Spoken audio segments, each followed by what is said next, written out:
আসসালামু আলাইকুম প্রিয় খামারি এবং বন্ধুগণ, আপনাদেরকে প্রীতি এবং শুভেচ্ছা জানিয়ে শুরু করছি আজকের প্রতিবেদন। দেশে এবং দেশের বাইরে থেকে, কাছে এবং দূরে থেকে যারা আমার এই প্রতিবেদনটি দেখছেন, সবাইকে কৃষি তথ্য ইউটিউব চ্যানেলের পক্ষ থেকে স্বাগত জানাচ্ছি। দর্শক, আজ আপনাদের নিয়ে এসেছি একটি ছাগলের খামারে। এই খামারি তিনি পড়াশোনা করছেন, পড়াশোনার পাশাপাশি এই ছাগলের খামারটা করেছেন কয়েক বছর আগে। আজকে আমরা তার কাছে জানবো তার এই খামারে কী কী জাতের ছাগল আছে এবং ছাগল পালন করতে গেলে করণীয়টা কী, এবং ছাগল পালন করে অনেকেই হয়েছেন স্বাবলম্বী, অনেকেই ক্ষতির মধ্যে পড়েছেন। তো আজকে আমরা তার কাছে জানার চেষ্টা করব যে তিনি কিভাবে পরিচালনা করছেন খামারটা, এবং নতুন যারা খামার করতে চাচ্ছেন তারা খামার করতে গেলে তাদের করণীয়টা কিভাবে করলে সফল খামারি হতে পারবেন। এবং এই খামারে আরও অনেক কিছু নিয়ে পূর্ণাঙ্গ একটি প্রতিবেদন তৈরি করব আপনাদের মাঝে। আশা করছি সম্পূর্ণ প্রতিবেদন জুড়ে আপনারা আমার পাশে থাকবেন। তো কথা না বাড়িয়ে চলে যাবে এখন এই খামারে যিনি পরিচালনা করছেন সরাসরি তার কাছে।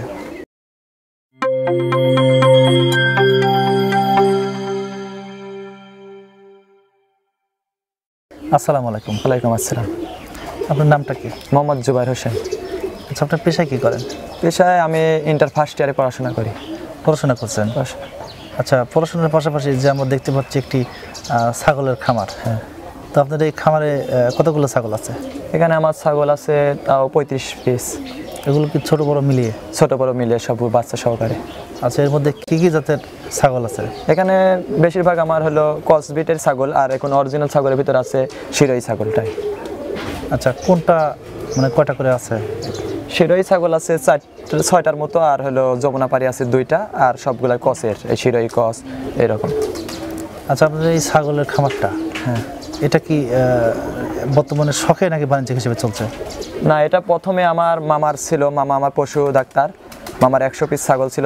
সেখান যে আমার দেখলাম খুব সুন্দর ছাগলগুলা পালন করতেছে, লাভবান হচ্ছে। তখন থেকে আমি মনে মনে ভাবলাম, যে চিন্তা করলাম আমি ওইগুলা পালবো। তখন থেকে মামার সাথে পরামর্শ করে ছাগল কিনলাম। প্রথমত ক্রসবিট দিয়ে শুরু করছি, পরে ইন্ডিয়া থেকে ছাগল নিয়ে আসি মামার মাধ্যমে। না, এটা কি আপনার মামাই বুদ্ধিটা দিয়েছে? হ্যাঁ, মামাই বুদ্ধি দিয়েছে। আচ্ছা, যখন শুরু করেন তখন কি ছাগল দিয়ে শুরু করেছিলেন? তখন মামা বলছিল যে তুমি আগে দামি ছাগল কিনো না, তুমি আগে তো ওই রকম ওইগুলো তো অনেক দাম, ইন্ডিয়া থেকে নিয়ে আসতে হয়। সেদিন বললো অনেক কিছু শিকার আছে, তাই আমি ক্রসবিট দিয়ে শুরু করলাম। 3টা ছাগল দিয়ে শুরু করেছিলাম ক্রসের। এটা কতদিন আগে? এটা 2 বছর আগে। 2 বছর আগে? 2 বছর আগে। এই খামারের বয়সটা তাহলে কত? 3 বছর চলতেছে। 3 বছর। তো আপনি প্রথমত 3টা দিয়ে শুরু করছিলেন? 3টা দিয়ে শুরু করছিলাম। এখন 35 পিস ছাগল আছে।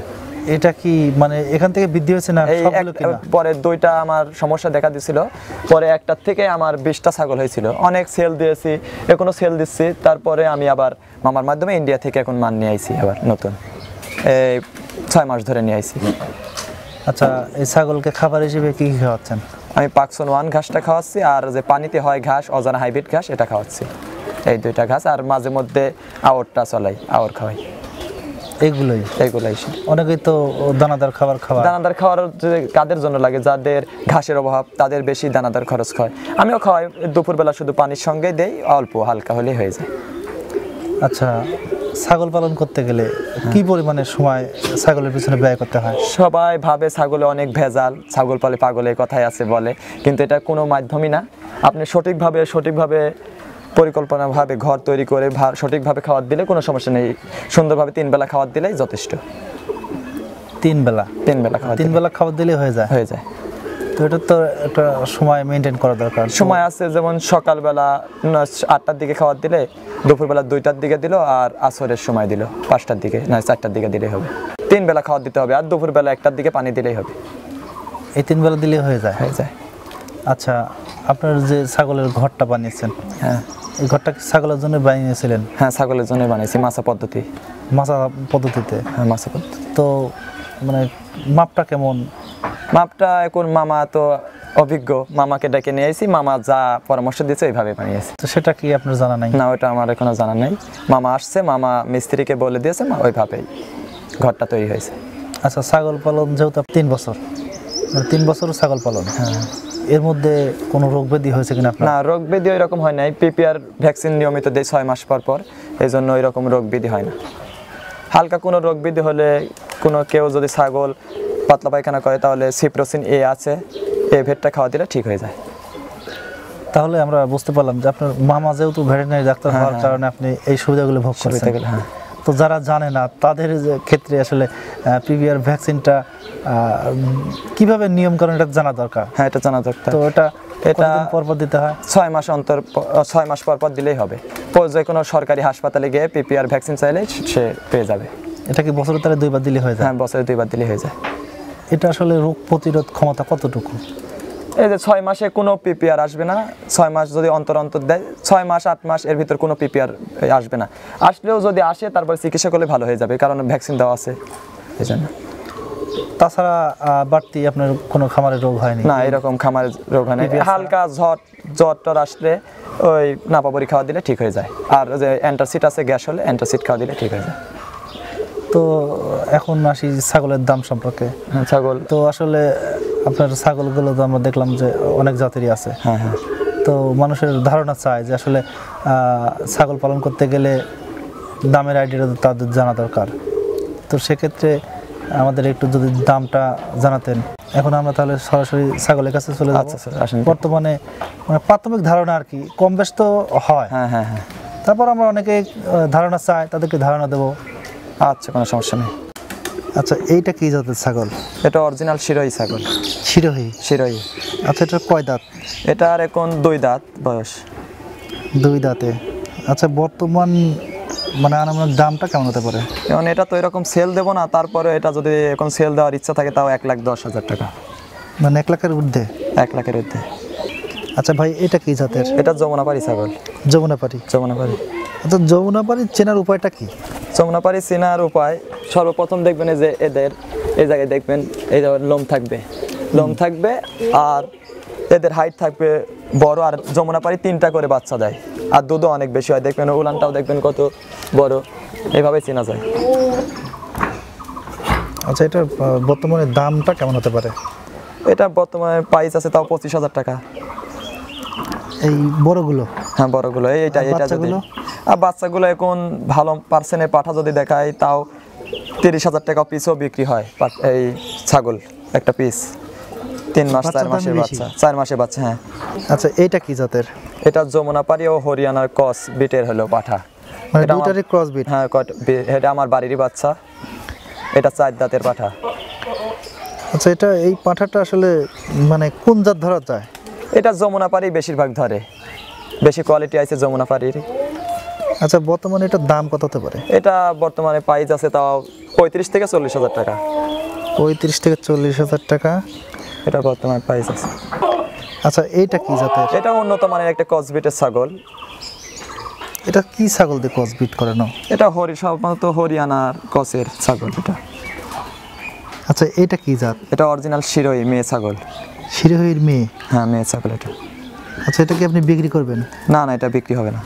এটা বেবি বিক্রি করেন? হ্যাঁ, এটা বাচ্চা বিক্রি করি 3 মাস বয়সে। আচ্ছা, বাচ্চাগুলো রেট কত হয়? এই 30 থেকে 35,000 টাকা পিস। এটা কি মানে ছেলে ছাগল মেয়ে ছাগল? দুইটারই একই কোয়ালিটিরই দাম, কারণ এইগুলো তো ইন্ডিয়া থেকে নিয়ে আসতে 20,000 টাকা লাগে বর্ডারে, এই জন্য এইগুলো অনেক দাম। শুধুমাত্র মানে পিওর বিডি পাওয়ার জন্য? পিওর বিড, হ্যাঁ। আর এটা বাংলাদেশে আবহাওয়ার সাথে সেটিং আছে, এই জন্য বাচ্চাগুলো আরও বাংলাদেশে বেশি দাম। আচ্ছা, এটা কি জাতের? এটা ক্রস বিটের ছাগল। Cross bit?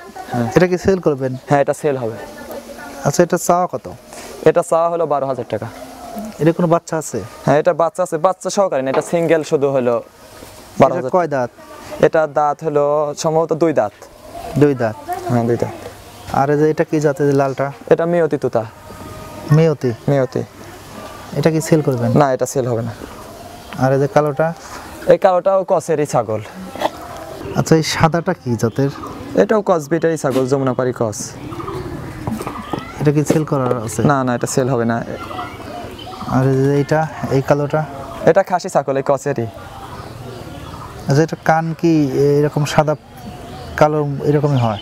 না, ওই যে মাটা ওখানে মা যেরকম ওই মার কোয়ালিটিতে আসছে কান। আর এটা কালোটা? এটা মেয়তি তোতার ক্রস ছাগল। Cross breed. আচ্ছা, এই বাচ্চা কি এটা? এটা মেয়ে বাচ্চা, শিরোহী ক্রস। হ্যাঁ। আচ্ছা, এটা কি সেল করবেন কিনা? হ্যাঁ, এটা সেল হবে, কিন্তু এখন তো দেওয়া যাচ্ছে না, এটা এখন দুধ খাচ্ছে, এটা 3 মাস বয়সে সেল হবে। আচ্ছা, আপনারা যে লাল কয়েকটা আছে এগুলো কি সেল হবে নাকি? হ্যাঁ, ওইগুলো সেল হবে, হ্যাঁ ওইগুলো সেল হবে বাচ্চা। ওগুলো কি জাতের? ওইগুলো শিরোই আছে, অরিজিনাল শিরোই আছে, কসের আছে, ওইগুলাও 3 মাস পরে বিক্রি হবে, এখন তো দুধ খাচ্ছে মায়ের। তো ভাই আপনার ছাগলগুলো তো দেখলাম। হ্যাঁ, দেখছি। তো যদি কোনো খামারি হ্যাঁ নতুন ছাগল পালন শুরু করতে চাচ্ছে, হ্যাঁ, তারা কি ছাগল দিয়ে শুরু করলে ভালো হয়? আমার জানা মতো প্রথম শুরু করলে কসবিট দিয়ে শুরু করা ভালো। কসবিটটা পালন করবে আর অ্যাকোরেট একটা ভালো মানের পাঠা রাখবে, তাহলে প্রজনন করলে যে বাচ্চাগুলো আসবে ওইগুলো ভালো দামে বিক্রি করতে পারবে, তাহলে লাভবান বেশি হবে। মানে প্রজনন করাতে হবে, মানে পাঠা একটু ভালো, পাঠা একটু ভালো কোয়ালিটির হতে হবে, তাহলে মানে বিটটা একটু ভালো হবে, বাচ্চাগুলো ভালো হবে, তাহলে লাভবান বেশি হতে পারবে। পরে কসবিট থেকে পালন করতে করতে যখন ভালোভাবে বুঝবে, প্র্যাকটিক্যাল ভাবে বুঝবে যে কোন অসুখে কিভাবে ট্রিটমেন্ট করতে হয়, কিভাবে ডাক আসলে বুঝতে হয়, এগুলো জানলো, তারপরে উন্নত মানের কিছু পারলো, তাহলে লাভবান হতে পারবে। আচ্ছা, ঘরগুলো কিভাবে করলে পরে সুবিধা হয়? ঘরগুলো তো দেখছেন, হলো মাছা পদ্ধতি করতে হবে, যেন পায়খানা পেশাব যেন নিচে চলে যায়, আর 3 ফিট উচ্চতায় হলো মাছাটা করতে হবে, যেন ওই গ্যাসটা উপরে না উঠতে পারে, তাহলে রোগ বালাই যেন না হতে পারে, এই জন্য এই দিকে সাবধান থাকতে হবে। মানে মাচার উচ্চতা 3 ফিট 3 ফিট 3 ফিট উপরে থাকতে 3 ফিট উপরে মাছাটা থাকতে হবে, তাহলে গ্যাস অ্যাটাক করতে পারবে না। গ্যাস অ্যাটাক করতে পারবে না। আর নতুন পালন করতে গেলে আসলে যারা ছাগল কিনবে তারা কিনে নিয়ে আসার পরে ভ্যাকসিনটা দেবে নাকি কিভাবে কি করে? না না, কিনে আনলে যদি খামার থেকে নেয় তাহলে খামারের সাথে আলাপ আলোচনা করতে হবে যে ভাইয়া এটা কিভাবে আপনি ট্রিটমেন্ট করছেন, পিপিআর ভ্যাকসিন কতদিন আগে দিচ্ছেন, এভাবে জেনে শুনে তারপরে এসে চিকিৎসা করাই ভালো। না ছাড়া একটা বাজার থেকে ছাগল নিয়ে আসলাম আর এসে আমি পিপিআর দিয়ে দিলাম, তাহলে ছাগলটা মারাও যেতে পারে, কারণ ওই লোক তো কখন দিয়ে আসছে ব্যাপারী ওটা তো জানে না, এই জন্য ভেবে চিন্তা দিতে হবে। তার মানে খামারিকে বলতে হবে যে আসলে পিপিআর দেওয়া আছে কিনা, দেওয়া আছে কিনা, দেওয়া থাকে, কিরমির ডোজ কবে দিয়েছে না দিয়েছে এটা তো বাজার থেকে বলতে পারবে না।